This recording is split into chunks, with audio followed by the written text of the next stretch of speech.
Without further ado, please welcome kepada keynote speaker kita yang terhormat Bapak Menteri Koordinator Bidang Kemaritiman dan Investasi, Bapak Jenderal TNI Purnawirawan Luhut Binsar Panjaitan MPA untuk memberikan paparannya. Silahkan Pak. Assalamualaikum warahmatullahi wabarakatuh. Suaranya udah jalan ya? Udah? Pak, sudah jelas Pak. Sudah ya? Ya, sekali lagi Assalamualaikum warahmatullahi wabarakatuh.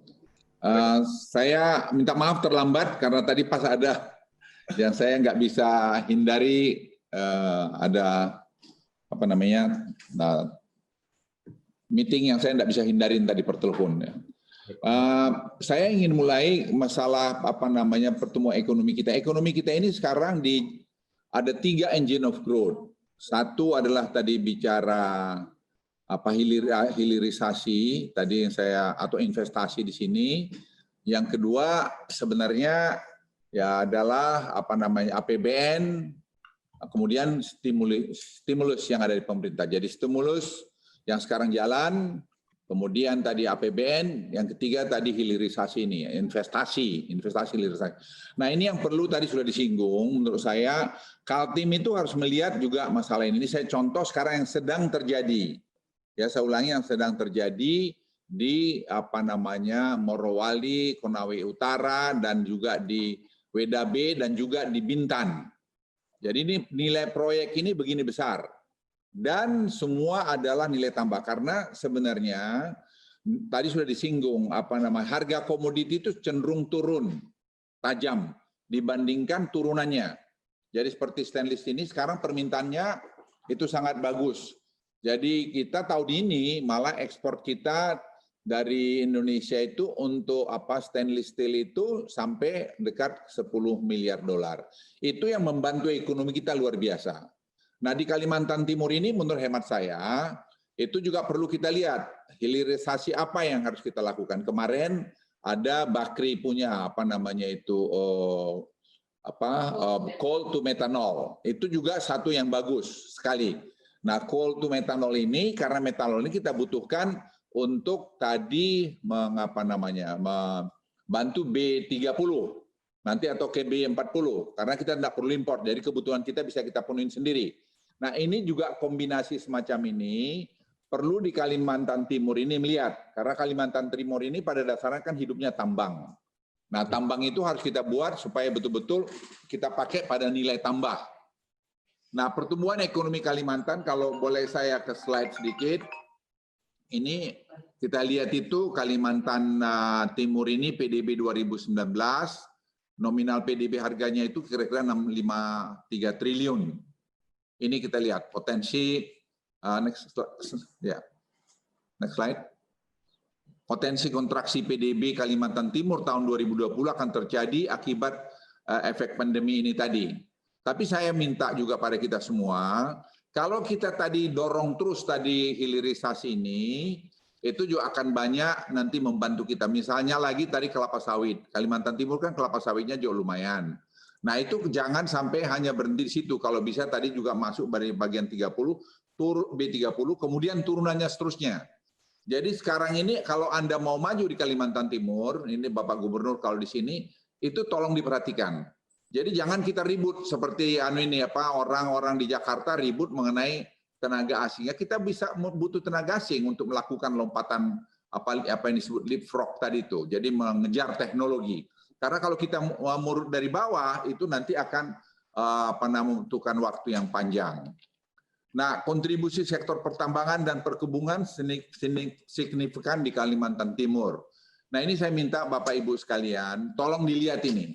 Jadi selain ekspor batu bara dan migas, palm oil juga menjadi komoditas ekspor yang menunjang ekonomi di Kaltim. Nah, ini tolong palm oil ini kalau bisa dilihat lagi. Migas ini kalau ada skalanya masih besar lagi dijadiin apa sih turunannya begitu. Jadi jangan berhenti hanya di situ. Apakah bisa ada bikin mini petrochemical di sana? Batu bara ini sekarang dengan ada yang dimiliki oleh Bakri ya. Metan. Metan itu bisa dikembangin lagi sampai mungkin keturunannya.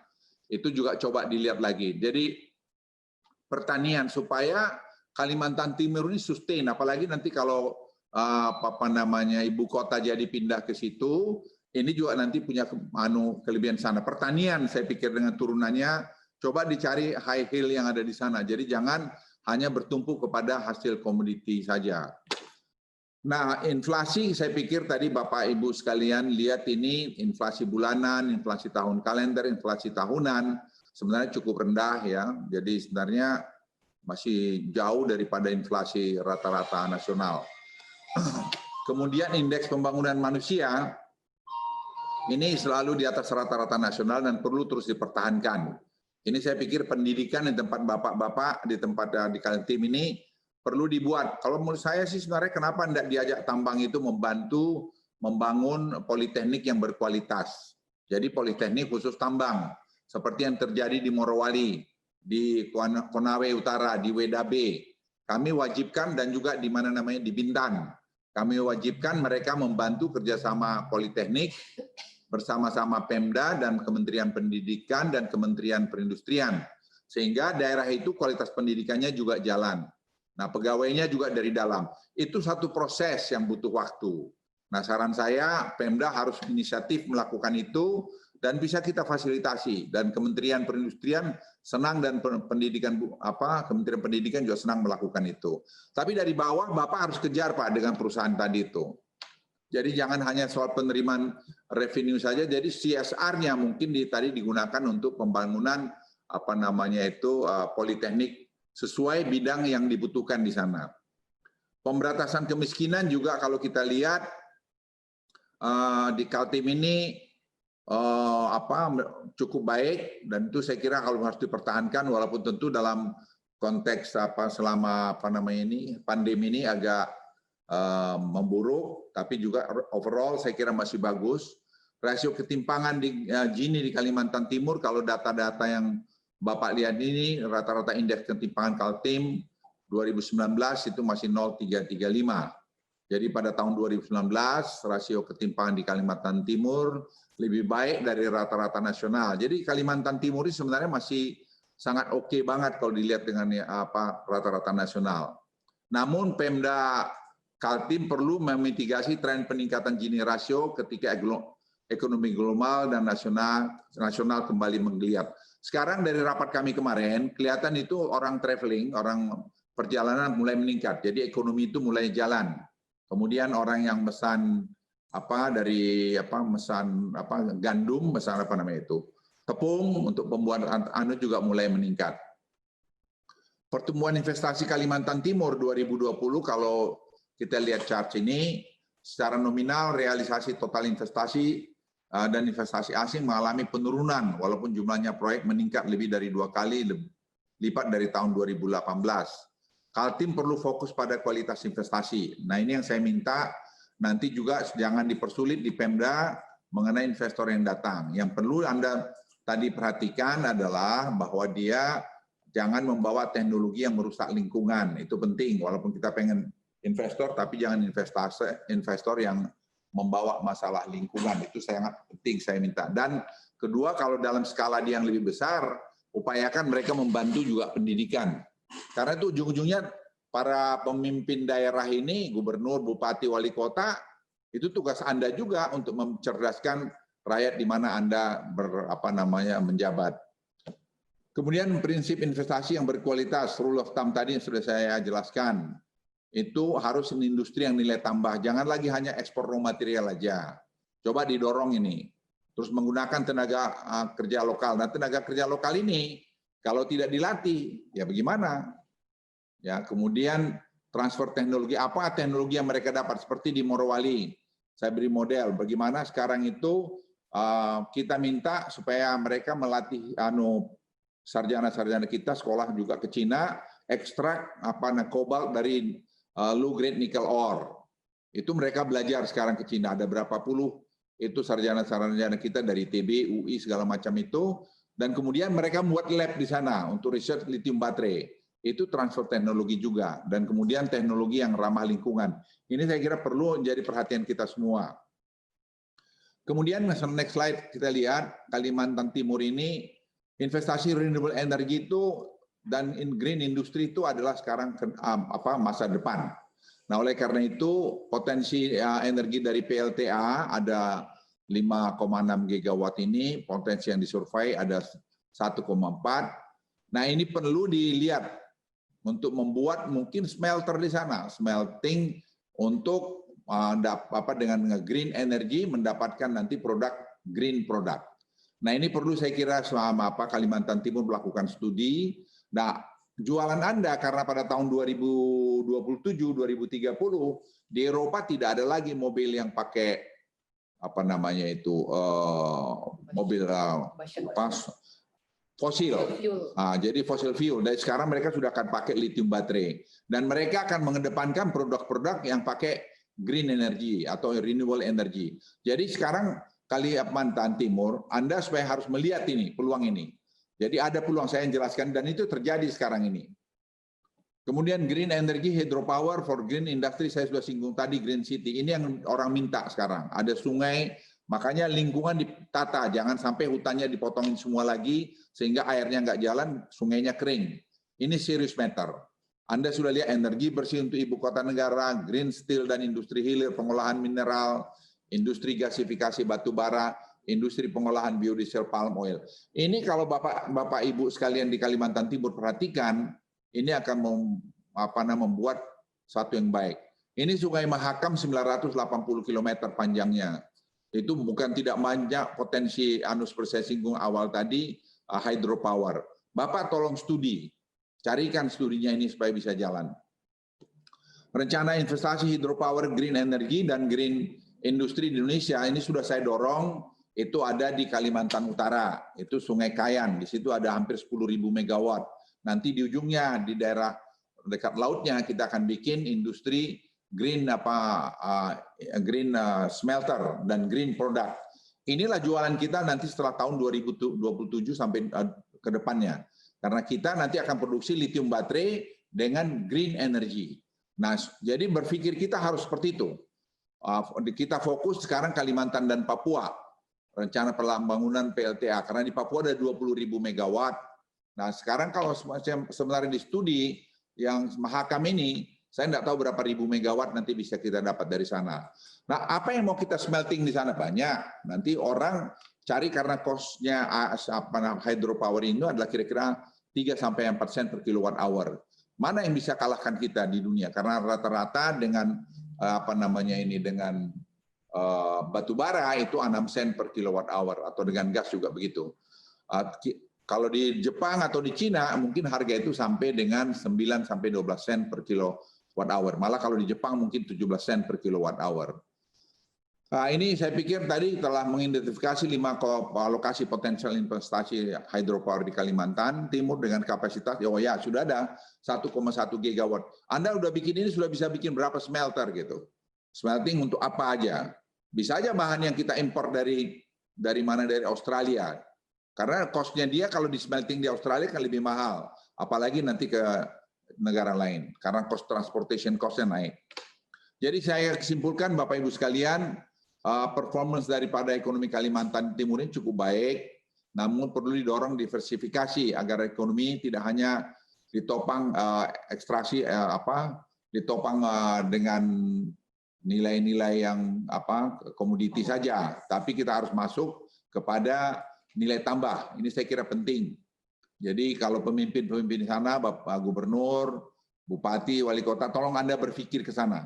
Jadi tidak berpikir tambang, kerok, ekspor aja, bukan itu lagi. Itu nanti akan habis. Tapi kalau Anda buat nilai tambah, itu akan something, orang akan ingat Anda sebagai pejabat negara di sana. Indikator pembangunan yang baik harus tetap dijaga agar kualitas pertumbuhan terus meningkat, dan kualitas hidup. Kemudian menurunnya realisasi investasi batu bara. Terakhir, perlu disikapi dengan fokus mendorong investasi yang lebih berkualitas di sektor sustainable tadi. Pertanian tadi misalnya, tanahnya kan banyak di sana juga masih dibuat pertanian modern, airnya ada kok. Jadi sekarang harus ada inisiatif, inovasi dari pejabat. Saya boleh mohon maaf kalau saya bilang mungkin berapa puluh tahun lalu atau 10 tahun, 15 tahun yang lalu orang asal nambang aja dapat duit. Sekarang nggak bisa begitu lagi karena masalah environment itu menjadi sangat penting. Di sana saya kira kalau ada gambut, saya nggak tahu ada gambut nggak di sana. Itu juga hutannya masih ada. Karena kita ini kaya sekali kepada disebut green energy atau carbon credit. Indonesia itu negara terbesar dalam karbon kredit. Coba nanti Kaltim lihat itu. Kemudian yang terakhir, pemerintah pusat itu siap membantu, pemerintah daerah membantu realisasi investasi dengan memberi nilai tambah pada ekonomi. Dan saya pikir koordinasi ini dilakukan dengan pemerintah pusat, kita siap membantu terus untuk untuk daerah bisa menghasilkan nilai tambah yang bagus. Terima kasih. Wassalamualaikum warahmatullahi wabarakatuh. Waalaikumsalam warahmatullahi wabarakatuh. Terima kasih banyak Pak Luhut atas paparannya yang luar biasa, Pak. Izin Pak mengambil beberapa poin penting dari paparan tersebut. Pertama, perekonomian Kaltim masih cukup baik, tapi perlu didorong diversifikasi agar ekonomi tidak hanya ditopang oleh ekstraksi dan mengupayakan peningkatan nilai tambah komoditas ekspor Kaltim. Di Kaltim sendiri perlu dilihat apa aja yang butuh dihilirisasi. Salah satu contoh yang baik adalah coal to methanol di Kaltim yang telah diinisiasi di Kutai Timur. Kaltim juga perlu mendorong kelapa sawit untuk diolah lebih tinggi lagi nilai tambahnya seperti melalui B30 atau mungkin bisa juga lebih tinggi lagi. Migas juga bisa untuk dihilirisasi dan didorong nilai tambahnya untuk pertumbuhan ekonomi yang lebih sustain. Terkait dengan pengembangan SDM, perlu untuk kita mengajak korporasi membuat politeknik tambang agar kualitas pendidikan berjalan dengan baik dan terjadi linkage antara education dan korporasi.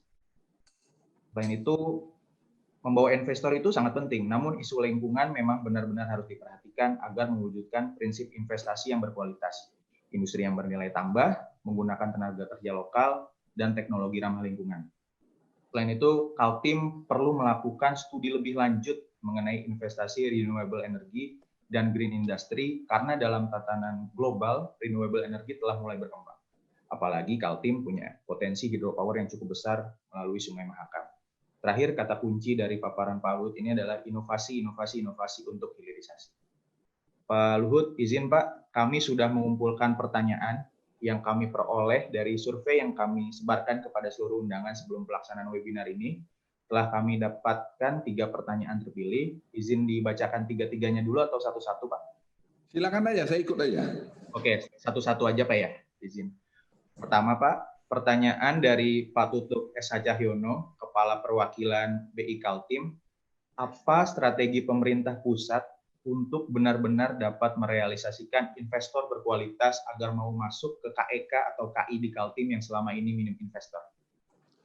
Sebenarnya kalau saya boleh menyampaikan dengan pengalaman kita yang banyak selama ini, bagaimana Pemda itu menyiapkan semua permintaan daripada investor itu. Jadi jangan belum apa-apa investor itu sudah dibuat masalah, diterima aja dengan baik. Seperti saya beri contoh sekarang nih, yang contoh lagi-lagi contoh Morowali dengan WDB. Itu Pemdanya sangat kooperatif dan kita bantu.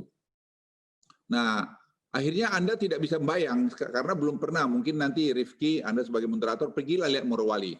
Itu integrated industry salah satu mungkin nomor 5 besar di dunia.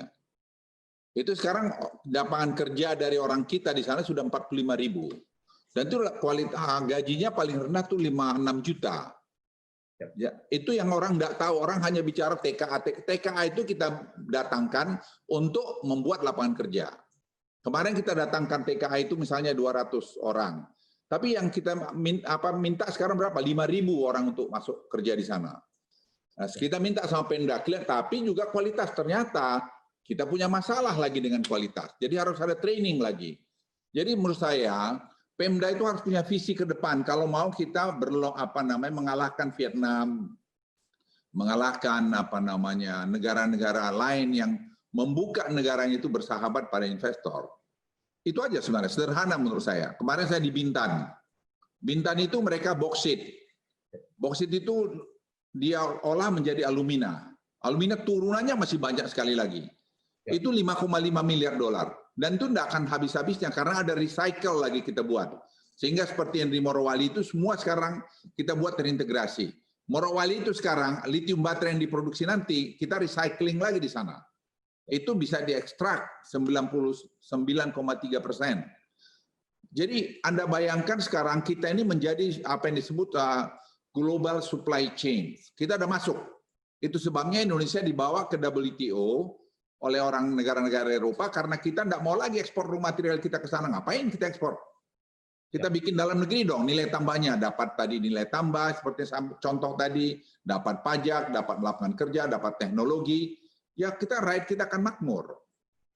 Nah ini saya minta tadi di Kalimantan Timur, berpikirnya juga harus begitu.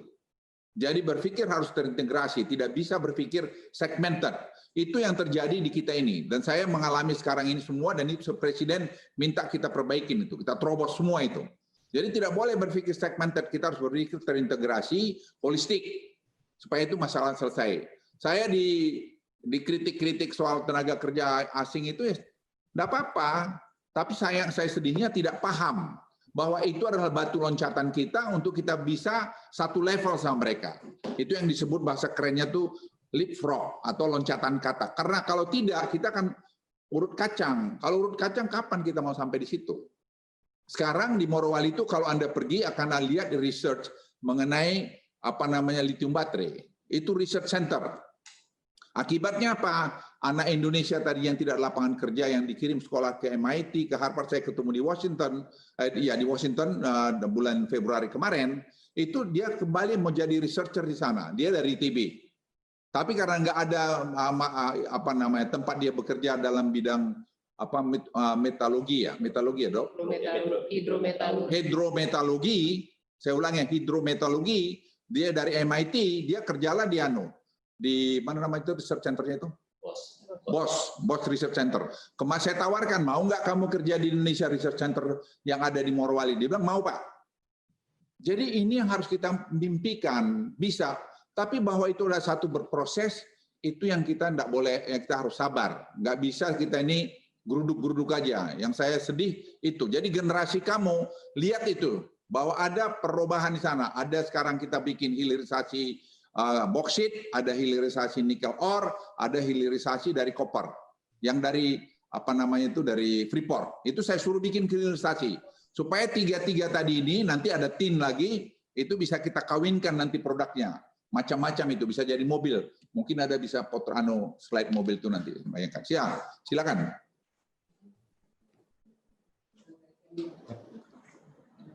Oke Pak, izin melanjutkan Pak. Pertanyaan dari izin melanjutkan Pak. Silakan. Ada pertanyaan lagi dari Indra, mahasiswa magister di Victoria University. Ini mungkin tadi sempat dipaparkan oleh Bapak sedikit. Berbicara mengenai pertumbuhan ekonomi yang sustainable, sepertinya tidak bisa lepas dari isu green economy yang nantinya perlu disupport oleh green energy. Pertanyaannya, seberapa besar potensi investasi green energy di Indonesia, terutama di Kalimantan sebagai calon ibu kota negara baru? Jadi gini, rumusnya sederhana. 1 megawatt hydropower itu $1 billion. Jadi kalau sekarang ada 10.000 itu ya sama dengan $10 billion. Ya, $10 billion. Jadi baru tadi hidropowernya.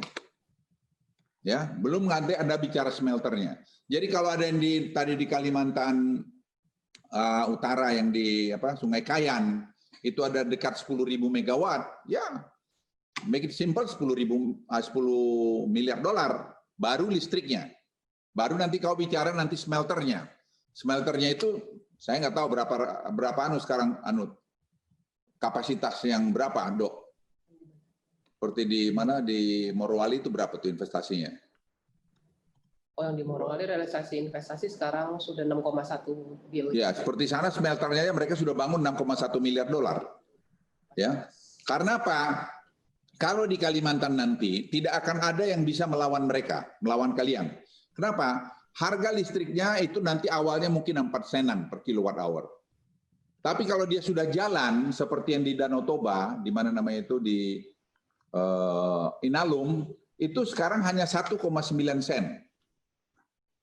Cost daripada untuk smelter itu hampir 35% energi. Itu cost daripada 100%. Siapa yang bisa lawan Indonesia? Nah, jadi Anda tanya tadi di Kalimantan ada 10.000, di Papua ada 20.000. Ya let's say mungkin kita 35.000 megawatt easy untuk dapat di sini. Yang terkonsentrasi ada tadi 30.000 megawatt. Jadi kita akan keluar dengan green energy, green product. Orang nggak banyak tahu, kita harus bangga Indonesia itu. Ya, kita hanya asik aja berkelahi, asik cerita berita-berita yang nggak jelas. Ini fakta, ini data. This data that you can learn. This country is a rich country. Ya, kita nggak manage aja negeri ini. Ini saya beri contoh satu slide ya buat teman-teman adik-adik sekalian. Coba slide tadi. Ini slide ini menggambarkan Indonesia nanti bagaimana. Ini. Jadi dari tadi yang saya singgung, ada tadi nikel ore, ada tadi apa yang jadi stainless steel, ada boksit, ada copper. Ini nanti ujungnya nih Anda lihat. Komponen dan material electric vehicle. Ini Anda lihat. Chassisnya steel, aluminium kita produksi. Baterainya lithium baterai house kita produksi. Motor magnetnya juga kita produksi. Elektrik sistemnya juga kita bisa produksi, anak-anak bangsa. Konektornya kita bisa punya karena kita tadi sudah punya apa namanya itu copper tadi. Semua ada ini. Selama ini copper 55 tahun kita ekspor raw materialnya aja. Undercarriage-nya juga anu kita punya. Jadi semua bagian mobil ini Anda lihat, kita punya engine-nya, resource semua punya. Siapa yang melawan kita? Ya. Next slide, ada satu slide lagi nih. Ya, Pak. Ini. Ada saya singgung tadi, use lithium battery recycling. Ini sekarang sedang berproses di Morowali. Berproses. Ini investasinya $3 miliar. Ini kita bisa ekstrak tadi 99,3%. Yang ngerjain anak Indonesia juga, tapi baru dari bawah dia. Karena teknologi ini teknologi yang sangat advance. Yang Jepang tidak mau kasih kita. Yang mau tuh Cina itu. Dan kita belajar, kita kirim orang kita. Jadi tidak kita hanya beli barangnya, tapi juga kita belajar bagaimana. Tadi yang saya bilang teknologi transfer tadi. Makasih. Silakan yang lain. Oke Pak, Pak saya sekarang yang bertanya Pak, izin bertanya Pak. Silakan. Pertanyaan. Pak, jadi kan gini Pak, sekarang lagi wabah pandemi COVID-19. Terus sebelumnya juga sebenarnya fenomena deglobalisasi ini sudah berlangsung Pak. Ya. Jadi trade war antara Tiongkok dan Amerika itu menyebabkan world trade volume obat itu coba nanti itu. Dan gara-gara pandemi menurunnya juga semakin drastis. Sementara itu Pak, perekonomian Kaltim itu sangat ditopang oleh ekspor. Bahkan proporsi terhadap PDRB-nya itu 30-40%. Kira-kira bagaimana usulan Bapak untuk Kaltim bisa menguatkan ekonomi domestik di tengah adanya deglobalisasi ini, Pak? Ya memang nggak bisa yang overnight ya, nggak bisa. Karena kita selama ini mungkin terlalu menikmati dengan ekspor raw material ya, nggak bisa. Tapi makanya sejak pemerintahan Jokowi, Presiden Jokowi, saya yang pertama juga ngotot mengenai hilirisasi ini. Banyak juga yang nggak setuju sama saya. Tapi sekarang kita lihat buahnya. Ya, buahnya itu sangat bagus. Jadi orang bilang resesi setelah saya jelaskan ke World Bank, ke IMF, mereka kaget gitu loh. Nah, jadi kita ya harus mandiri. Tadi Anda bilang memang kita nih melangkah kepada deglobalisasi. Kenapa? Kemarin India lockdown, Cina lockdown, kita kan nangis nggak ada obat-obat. Nah sekarang akibat belajar dari situ, kita 90% kita impor obat-obat. Nah sekarang pemerintah akhirnya membuat kembangkan industri farmasi, kemandirian bahan obat baku. Ini sudah jalan. Sekarang ini nanti minggu depan itu dari United Emirates Arab, Gen 42, dia akan mengirimkan sudah bagian dari lab-nya ke Kimia Farma untuk bersama-sama melakukan final test untuk vaksin COVID-19. Itu sudah pada stage terakhir. Dan kita berharap akhir tahun kita akan bisa memproduksi vaksin COVID-19. Ini orang nggak pernah tahu. Kita buat di situ dan kemudian kita bikin juga dengan Sinovac dan kita buat juga dengan Oxford. Kita bikin 3 jalur. Kerjasama dengan kita research-nya. Kita kalau Anda generasimu akan maju, TKDN ini harus jalan. Jadi sepanjang kita bisa buat, semua harus Presiden udah perintah, pokoknya semua dana kita belanjakan sebanyak mungkin dalam negeri supaya membuat ekonomi kita ini berputar. Itu kira-kira dari saya. Dan kalau untuk Kaltim ya saya pikir dihidupkan terus mengenai nilai tambah tadi. Tadi kalau ada pertanian mungkin Anda spesifik pada sekarang kan Kaltim dibikin jadi lumbung padi. Tadi pagi Presiden telepon saya mengenai itu. Nah, di Toba kita bikin sekarang high hill, itu bikin juga untuk kentang, apalagi kentang, bawang putih, bawang merah, itu dengan tanaman modern, karena ada keluasannya 30.000 hektar, jadi masinal. Nah, mungkin di Kalimantan lihat, ada tanah mungkin 20.000 hektar, dibikin pertanian asal ada airnya, dengan pertanian modern, dengan mekanis. Apa yang bisa dibuat? Dibuat research, apa yang bagus di sana. Asal jangan tanah gambut.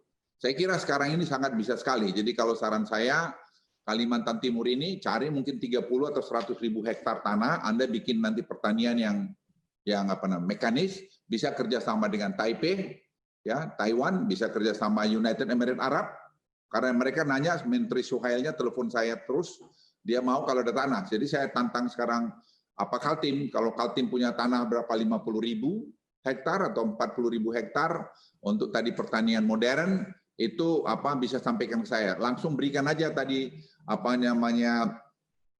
status tanahnya, nanti kerjasama dengan mereka, dengan si elit apa namanya itu?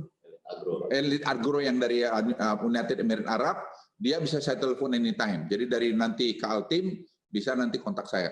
Semua kita lakukan terintegrasi lah. Kalau Anda memang ada niat untuk bikin itu bagus, Kaltim lah bermain. Cari tanah 40.000 hektar. Itu kerjasama nanti dengan Pemdanya, BUMD-nya, atau nanti dengan private sector yang di sana, dan kita bikin pertanian modern. Tapi jangan sekali lagi, saya ulangi ya, jangan sekali lagi berpikir seperti dulu. Jual batu bara terus dapat untung sekian juta dolar gitu. Not gonna happen anymore. Sekarang orang akan mulai memerlukan waktu untuk membangun itu. Itu saya mau sampaikan pada teman-teman sekalian yang ada di Kaltim. Terima kasih banyak Pak. Terakhir Pak, dari saya, ada nggak Pak master plan per pulau mengenai hilirisasi? Mengingat komoditas unggulan di tiap pulau atau bahkan di tiap provinsi itu kan berbeda-beda Pak. Ya. Bara, Kalbar ada alumina, Kaltara misalnya airnya banyak gitu Pak. Terus ada nggak sih Pak rencana untuk mengkonekkan itu semua Pak? Jadi kayak Indonesia Incorporated. Kayak misalnya Kalimantan, energi dari Kaltara untuk menumbuhkan industri alumina gitu Pak di Kalbar dan lain-lain. Rizky, sekolahmu dari mana sih? Kok Pak kabupaten banget tuh? Saya ilmu ekonomi Pak. Dari mana? Dari Bogor Pak, IPB. Oh, jadi gini, sekarang ini bagus kau punya pertanyaan. Jadi sekarang ini Bappenas saya minta ngerancang. Nah, kenapa? Kita ini kan splatteran berbuat, jujur. Ya. Jadi kita masih tapi kita connect sekarang. Kita mulai tata ini dengan bagus. Nah, sekarang konsesi yang berikutnya ini saya bilang udah bawa aja di mana namanya itu di tadi WDB. Jadi WDB Sulawesi nanti ada di dari Morowali, ada di mana namanya itu Konawe Utara, ada lagi di Virtu Dragon, di mana lagi itu ada 4 di Sulawesi, dan kemudian di Pulau Obi ada satu Pulau Obi lagi, ada satu lagi di Bintan. Sekarang tim saya lagi di Bintan. Kenapa? Karena boksitnya itu ternyata 50.000 hektar itu adanya di Kalimantan Barat. Jadi saya bilang turunannya lain daripada boksit itu bisa nggak dibangun di Kalimantan Barat? Jangan terputus sana. Nah, di Jawa apa yang mau kita buat? Assembling plan-nya akan di situ. Jadi bikin mobilnya nanti, bikin elektroniknya mungkin di situ. Recycling tetap kita bikin di dekat Morowali. Kenapa di situ? Fasilitasnya semua sudah ada. Jadi kira-kira begitu. Nah, mendetailkan ini saya kira Bappenas Pak Harso sedang bekerja sekarang untuk itu. Jadi udah terkonek ya Pak ya, semuanya udah direncanakan. Semua kita konek. Jadi generasi kamu nanti Rifki yang akan lihat. Jadi jangan nanti kamu ikut bagian yang ngomong-ngomong aja, padahal nggak lihat dari lapangan. Nah, kamu pergi ke sana tuh, liatin tuh. Biar betapa yang sudah kita buat di sana itu luar biasa. Karena orang yang saya bawa ke sana itu nggak percaya bahwa begitu hebatnya engineer construction yang ada di sana itu luar biasa. Saya bawa gubernur Papua ke sana yang tadinya gain segala macam, begitu selesai dia bilang, Bapak, boleh enggak bikin gini di Papua? Boleh, asal kau jangan ribut, saya bilang gitu aja. Nah, saya bawa dia, ya betul, tahu tanya itu Pak Lukas Nmb itu dengan timnya, saya bawa sana. Jangan banyak ribut, jangan banyak omong-omong. Kau bikin itu rakyat kau sejahtera. Nanti kita bikin politekniknya, dididik di sana. And takes time. Ya, takes time. Oke Pak. Siap. Pak izin nanya sedikit Pak. Kalau mengenai rare earth itu Pak, yang sering dibicarakan itu potensinya sebesar apa Pak? Ya, rare earth itu, ini juga di timah, itu kan rare earth-nya banyak. Scandium. Masa kita semua ekspor timah kita di luar. Sekarang saya lapor Presiden, Pak ini saya mau Pak, kalau Bapak setuju, nanti kalau sudah sudah kita siap, kita ban lagi. Ngapain kita ekspor? Masa di Singapura yang menentukan harga timah? Gila nggak kita ini? Kan gila itu. Ya ini nggak boleh terjadi gitu loh. Sama dengan tadi karbon kredit. 75% sampai 80% karbon kredit dunia itu ada di Indonesia. Kita sebut super power karbon kredit. Sekarang karena apa? Peatland, ada hutan, ada mangrove, ada apalagi itu seaweed, ada tadi lagi coral reef. Makanya Kalimantan Timur itu mangrove-nya dipelihara, Pak. Mangrove itu, karena mangrove itu nanti akan kita ukur berapa kontribusi dia ke alam, itu kita jual. Mereka harus bayar. Ada tradingnya itu. Sekarang Kepresnya lagi disiapkan untuk itu. Ya, jadi banyak sekali Rifki yang sekarang sedang dikerjakan pemerintah untuk detail. Nah, saya ngalamin sekarang itu setelah 6 tahun ini memang kita kerja detail sekali. Izin, Rifki bisa nanya ke Pak Luhut mungkin? Ya. Boleh, Pak Tutut. Pak Luhut yang saya hormati, terima kasih Pak. Saya Tutu dari BI Kaltim, Pak. Menarik yang Bapak sampaikan beberapa tadi, Pak. Yang mungkin yang terakhir ini mengenai undang-undang cipta kerja ya, Pak. Ya, ini saya kira menjadi harapan baru kita untuk bagaimana kita memanfaatkan berbagai peluang negara. Menurut Bapak, kira-kira undang-undang cipta kerja ini dampaknya kepada kami di Kaltim terutama Pak ya. Seperti apa kira-kira nanti mungkin gambaran-gambaran Pak mungkin secara umum. Terima kasih Pak. Jadi undang-undang dampak tenaga kerja ini itu sekarang lagi dikerjain. Tapi satu hal ya, tidak mungkin pemerintah itu membuat undang-undang untuk merugikan rakyatnya sendiri. Nggak mungkin aja lah. Yang kita buat tuh sebenarnya membuat harmonis. Ya harmonisasi peraturan perundang-undangan itu sehingga buruh itu terlindungi, si pengusaha juga terlindungi. Karena kalau si pengusaha tidak terlindungi, tidak ada usahanya ya kan nggak ada pegawainya. Atau sebaliknya, ada bisnisnya nggak ada pegawainya kan sama aja. Kita juga tidak mau semua datang kemari itu padat modal. Kita mau juga padat karya supaya ada lapangan kerja. Jadi industri-industri padat karya itu seperti tekstil itu kita tetap dorong, pariwisata kita dorong. Tapi padat modal seperti industri elektronik atau research mana, yaitu tidak bisa kita hindari juga akan terjadi gitu. Jadi pada undang-undang perburuhan ini betul-betul tidak akan pernah terpikir, apalagi presiden ini orangnya mikirnya rakyat dulu kan, bahwa itu akan merugikan, tidak akan. Jadi jangan diprovokasi begini-begini enggak. Saya juga melihat itu tidak. Tidak ada sama sekali intention kita whatsoever untuk membuat buruh kita supaya menderita. Enggak. Karena ya saya juga supir bus dulu, jadi saya tahu lah itu. Ya. Terima kasih Pak Luhut. Terima kasih Pak. Terima kasih banyak Pak Luhut. Dengan sesi Q&A-nya seru banget Pak. Dengan berakhirnya sesi Q&A tersebut, berarti berakhir pula sesi webinar kita kali ini. Saya Rifki Maulana selaku moderator, mohon maaf jika ada salah-salah kata. Saya akan tutup quotes yang menyimpulkan webinar kita kali ini. Inovasi, integrasi, investasi untuk hilirisasi. Saya pamit dan saya serahkan kembali kepada MC untuk menutup acara. Assalamualaikum warahmatullahi wabarakatuh. Waalaikumsalam.